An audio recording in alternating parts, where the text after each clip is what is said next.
I'm not really sure you guys are going to love this email, but I will give her this. At least she's taking a good hard look in the mirror and going, man, I might not entirely like what I see here, but here's my truth.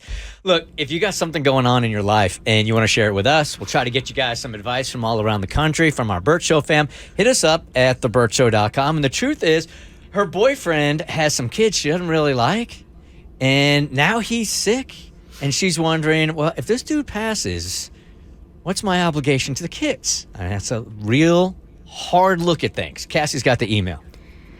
Please keep me anonymous. I've been dating my boyfriend for almost 2 years, and we actually went to high school together and share some previous piano playing history. Now we're both divorced and have reconnected. He lives out of state and cannot move due to his custody agreement. I'm from Georgia, and I'm incredibly attached to my family. Although the thought of leaving my family gives me crazy anxiety, I've considered moving states to be with him. However, I do not like his children. I'm 36, never had kids, but of course I've been around them in my large family. His children are spoiled and have absolutely no boundaries. They've been through some trauma, but he uses this to justify poor behavior. My family rented a house for a family get-together, and I invited him and his children. My family was appalled by his children's behavior. I don't know if this is a deal breaker for me. I'll never have children, so if we're to proceed in this relationship, his kids will be my kids. But as an outsider, I feel like I can't voice my opinions or enforce any behavior modifications. On top of this, my boyfriend was recently diagnosed with a very rare cancer. There's not a great prognosis for his life expectancy, so I'm not sure if I want to get immersed in his life, especially if that means taking on a parental role. I really just don't know what to do. Should I pack up and move in with him, knowing that he may pass away within 3 to 5 years, taking on a stepmother role, and knowing that I really don't have that much of a say in regards to rearing his unruly children? That's a lot to unpack. Ooh, yeah. You guys must feel strongly about this, right? 1-855-BERT-SHOW. Where do we even start? Well, as a parent, and a new parent at that, my heart breaks for these children because their father just got diagnosed with a very rare cancer. So, and she says they have experienced trauma. So it sounds to me like they need proper counseling, and I don't know if the family has access to that. So my advice to her is that this relationship isn't for you. Man, these are tough questions she has to ask herself here, too, because she's like, look, I know I love this guy, but I know if you love him, you love his kids. Yeah. I mean, it's difficult. It can be difficult. For sure, it's going to be difficult for you. God.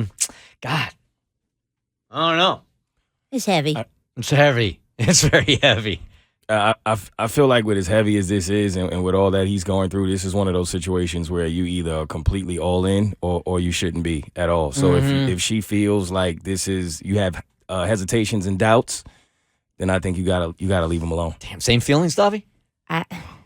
Don't stick around if you're going to cause more trauma to the kids. Mm-hmm. And that includes neglect. That includes just like being overall annoyed by that. Kids pick up on that.